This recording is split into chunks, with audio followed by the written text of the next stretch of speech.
Hey everyone, in this quick video I will show you how to build content libraries using Notion in 2025 so you can store, organize and reuse your best ideas with ease. After you finish logging in with your account, start by creating or duplicating a content library template.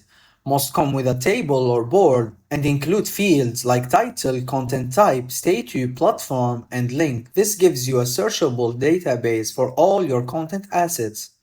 Next, add your articles, videos, designs, or social posts into a library. Inside each entry. You can store drafts, final files, captions, or even embedded media directly. This way, your whole team can access everything from just one place.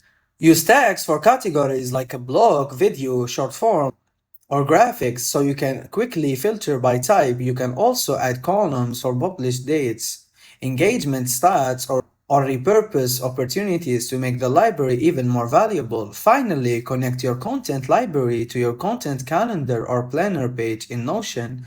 This turns into a full workflow where ideas flow from storage to scheduling without losing track. With Notion Content Library, you will keep everything organized, save time, searching, and maximize the value of the content you already created. And that's it. Thanks everyone for watching.